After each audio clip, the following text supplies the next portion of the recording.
इस वीडियो में हम आपको बताने जा रहे हैं ऐसी चीजों के बारे में जिसको बनता देखकर आपके होश उड़ जाएंगे। ट्रू लेजर ये काफी एडवांस लेजर कटिंग मशीन है जिसमें एक हाई पावर लेजर की हेल्प से स्टील पाइप्स को काटा जाता है। ये laser cutting machine steel pipes को किसी भी एंगल से काटने में सक्षम है और कटिंग प्रोसेस के दौरान इसमें किसी भी तरह की आवाज भी नहीं आती है और ये काफी एक्यूरेसी के साथ वर्क करती है। Cricket bat making. Cricket bat बनाने के लिए सबसे पहले बैट के साइज का एक लकड़ी का मजबूत टुकड़ा लिया जाता है। फिर इस टुकड़े को कटर के जरिए बैट की बेसिक शेप में लाया जाता है, यानी कि इससे नीचे से कर्व शेप देकर इसके दोनों साइड से थोड़ी थोड़ी लकड़ी हटाई जाती है। फिर इस लकड़ी में हैंडल लगाने के लिए इसे ऊपर की तरफ से वी शेप में काटा जाता है। इसके बाद शुरू होता है बैट के हैंडल को बनाने का काम। बैट के हैंडल को बनाने के लिए लकड़ी की पतली पतली स्लाइड्स को फेविकॉल के जरिए आपस में जोड़कर उन्हें एक रस्सी से लपेटकर सूखने के लिए रख दिया जाता है। इस तरह लकड़ियों की पतली पतली स्लाइड से मिलकर बना हैंडल एक नॉर्मल लकड़ी से ज्यादा मजबूत होता है, इसलिए इसे इस तरह से बनाया जाता है। फिर इस हैंडल पर फेविकॉल लगाकर इसे बैट में अच्छी तरह से फिक्स कर दिया जाता है और इसे 24 घंटे के लिए सूखने के लिए रख दिया जाता है। बैट के सूखने के बाद इसकी कंप्लीट फिनिशिंग का काम शुरू होता है। सबसे पहले बैट के फ्रंट साइड पर वर्क किया जाता है और इस बैट को एक कंप्रेसिंग रोलर के नीचे से गुजारा जाता है जिससे बैट के सरफेस को मजबूती मिलती है। इसी वजह से ये बैट 150 किलोमीटर पर आवर की स्पीड से आती हुई लेथर बॉल को फेस कर पाता है। इस बैट के हैंडल के पास की एक्स्ट्रा लकड़ी को एक सॉ के जरिए काटा जाता है और इस हैंडल से मिला दिया जाता है। फिर इस लकड़ी के बैक साइड की फिनिशिंग का काम शुरू होता है। यहाँ बैट को परफेक्ट शेप देते हुए इसकी एक्स्ट्रा लकड़ी को धीरे धीरे काट कर हटा दिया जाता है। फिर इस बैट को फाइनल टच दिया जाता है और इसकी पॉलिशिंग और फिनिशिंग की जाती है। फिर इस बैट को रोलिंग मशीन पर लगाकर इसके हैंडल पर कॉटन का धागा लपेटा जाता है और फाइनली इस बैट पर कंपनी के स्टिकर लगा दिए जाते हैं और फिर इसके हैंडल पर ग्रिप भी चढ़ा दी जाती है, जिसके बाद यह बैट खेलने के लिए पूरी तरह से तैयार है। Cricket ball making. Cricket ball बनाने के लिए सबसे पहले हाई क्वालिटी लेदर लिया जाता है और इसे एक डाई के जरिए हाइड्रोलिक प्रेस से दबाकर छोटे छोटे पीस में काटा जाता है। इस तरह के 4 पीस को मिलाकर एक लेदर बॉल बनाई जाती है। यहाँ सबसे पहले लेदर के 2 टुकड़ों को सील कर एक हाफ बॉल बनाई जाती है। फिर इस हाफ बॉल को हाइड्रोलिक प्रेस के नीचे दबाकर इसे परफेक्ट राउंड शेप दिया जाता है और यहाँ एक्स्ट्रा लेदर को भी काट दिया जाता है। ऐसी 2 हाफ बॉल के बीच में एक कोक की बोतल डालकर इसे दोनों तरफ से दबाकर सील दिया जाता है। बॉल के पैक होने के बाद इस पर मजबूती के लिए 2 बार और स्टिचेस लगाई जाती है। इसके बाद आप देख सकते हैं कि बॉल अपने असली रूप में आने लगती है। स्टिचेस लगने के बाद स्टिचेस को एक हाइड्रोलिक प्रेस के नीचे दबाया जाता है जिससे ये स्टिचेस दब जाते हैं और फिर एक बार इस पूरी बॉल को भी हाइड्रोलिक प्रेस के नीचे दबाया जाता है जिससे ये बॉल एक परफेक्ट राउंड शेप में आ जाती है। इसके बाद इस बॉल पर कंपनी का लोगो लगा दिया जाता है। फिर एक एक बॉल का साइज और वेट चेक किया जाता है और सिलेक्टेड बॉल को फाइनल प्रोसेस के लिए भेजा जाता है। इसके बाद यहाँ बॉल को फ्लेम से हिट किया जाता है जिस वजह से इस लेदर की चमक और क्वालिटी और बढ़ जाती है, जिसके बाद बॉल अच्छी दिखने लग जाती है। इसके बाद इन बॉल पर जरूरत के हिसाब से कलर स्प्रे किया जाता है, जिसके बाद ये बॉल क्रिकेट खेलने के लिए पूरी तरह से तैयार है। Cookie cutter maker.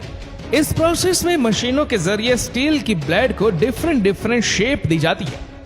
Cookie cutter बनाने के लिए सबसे पहले स्टील की ब्लेड्स को एक मशीन के जरिए राउंड शेप दी जाती है। फिर इन राउंड शेप ब्लेड को मोल्ड के ऊपर रखकर इन हाइड्रोलिक प्रेस के जरिए पुश किया जाता है और धीरे धीरे इन ब्लेड्स को मोल्ड का शेप दे दिया जाता है। इसी तरह डिफरेंट मोल्ड के जरिए डिफरेंट शेप के कुकी कटर बनाए जाते हैं।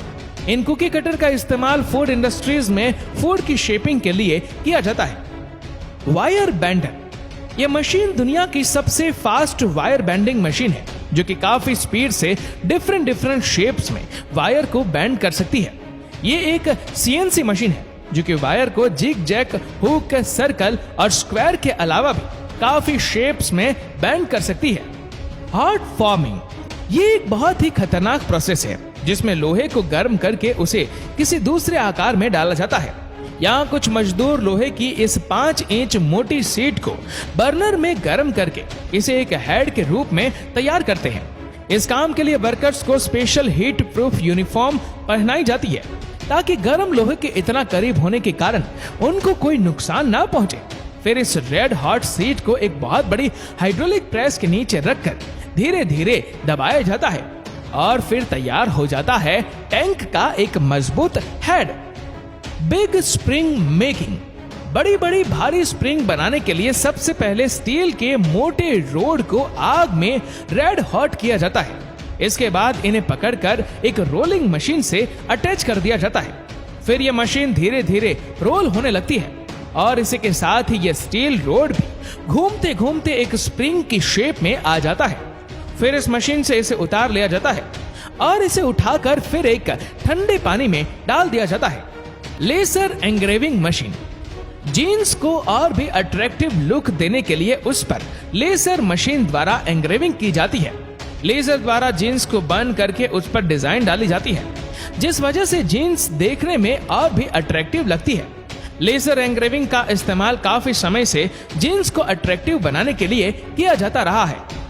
वाटर जेट मशीन इस मशीन में हाई प्रेशर वाटर का इस्तेमाल किया जाता है। ये प्रेशर वाटर किसी भी पत्थर की चट्टान को भी आसानी से काट सकता है।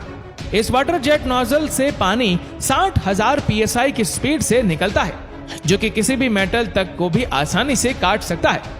इस वाटर जेट का इस्तेमाल फैक्ट्रीज में स्टील, ग्लास और पत्थर को काटने के लिए किया जाता है। वैक्यूम फॉर्मिंग ये काफी हाई टेक मशीन है जिसके जरिए बच्चों के खिलौने और गाड़ियों के बॉडी पार्ट्स से लेकर प्लास्टिक के कई आइटम्स बनाए जाते हैं। जिस भी प्रकार का डिजाइन चाहिए होता है इस मशीन में उसी शेप का एक मोल्ड रखा जाता है और उसे गर्म किया जाता है और ऊपर की तरफ से एक प्लास्टिक शीट रख दी जाती है। इसके बाद गर्म हुए मोल्ड को शीट के नीचे लाया जाता है और फिर इसे मोल्ड के ऊपर वैक्यूम कर दिया जाता है जिसके बाद मोल्ड का डिजाइन शीट के ऊपर आ जाता है। फिर इस डिजाइन को मोल्ड से अलग कर लिया जाता है। वाटर टैंक मेकिंग मशीन इस मशीन में वाटर टैंक बनाने के लिए 4 मोल्ड लगाए गए हैं। सबसे पहले इन मोल्ड्स में एक खास तरह का मटेरियल पाउडर डाला जाता है। पाउडर डालने के बाद इन मोल्ड्स को पूरी तरह से सील कर दिया जाता है। इसके बाद इस पूरे चैम्बर को बंद करके मोल्ड्स का रोटेशन स्टार्ट कर दिया जाता है। साथ ही इस चैम्बर में लगे बर्नर को भी स्टार्ट कर दिया जाता है। हीट की वजह से मोल्ड्स में डाला गया पाउडर मेल्ट होकर मोल्ड के अंदर चारों तरफ चिपक जाता है। कुछ ही मिनटों की प्रोसेस के बाद चैम्बर के गेट खोले जाते हैं और कूलिंग फैन के जरिए इन मोल्ड्स को ठंडा किया जाता है। फिर फाइनली ठंडा होने के बाद इन मोल्ड्स को ओपन करके चारों मोल्ड में से वाटर टैंक को बाहर निकाल लिया जाता है। Oil can making oil can बनाने के लिए सबसे पहले स्टील की शीट्स को एक ऐसी मशीन के जरिए राउंड किया जाता है और फिर इसके दोनों मुंह को मिलाकर आपस में वेल्ड कर दिया जाता है। फिर इसे एक मशीन में डालकर स्क्वायर शेप दे दी जाती है। स्टील शीट को स्क्वायर शेप देने के बाद इसके नीचे वाले हिस्से में एक अन्य स्क्वायर शीट लगाकर वेल्डिंग कर दी जाती है। इसके बाद फाइनली ऐसे ही एक स्क्वायर शीट कैन के ऊपर की तरफ भी लगा दी जाती है जिसके बाद ये कैन पूरी तरह से इस्तेमाल के लिए तैयार है। नारगेसा PC16 इस एडवांस मशीन का इस्तेमाल लोहे की रोड को आगे से रोल करने के लिए किया जाता है। सबसे पहले इन रोड को बर्नर में गर्म किया जाता है, फिर इनके आगे के हिस्से को थोड़ा मोड़कर इस मशीन के नीचे रख दिया जाता है। फिर यह मशीन इन गर्म रोड को काफी सफाई से रोल करती जाती है। इस तरह से रोल किए हुए रोड का इस्तेमाल डिजाइनिंग के लिए किया जाता है। चेन मेकिंग मशीन चेन बनाने की इस मशीन में सबसे पहले एक स्टील रोड डाला जाता है और एक फिक्स लेंथ पर यह मशीन उस पर कट मार्क लगाती जाती है और उसके बाद एक हाइड्रोलिक प्रेस कटे हुए टुकड़े को दोनों मुंह मोड़कर उसे आगे वाली कड़ी में जोड़ देती है और ऐसे ही यह चेन बनती जाती है।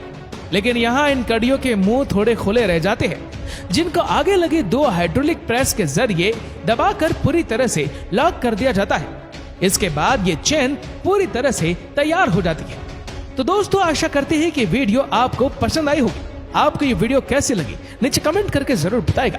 और अगर आपको वीडियो अच्छा लगा हो तो इस वीडियो को लाइक करेगा, शेयर करेगा ज्यादा से ज्यादा लोगों तक। और ऐसे ही और भी रोचक जानकारियों के लिए सब्सक्राइब करें हमारे यूट्यूब चैनल को और फेसबुक पर फॉलो करें हमारे पेज को। धन्यवाद।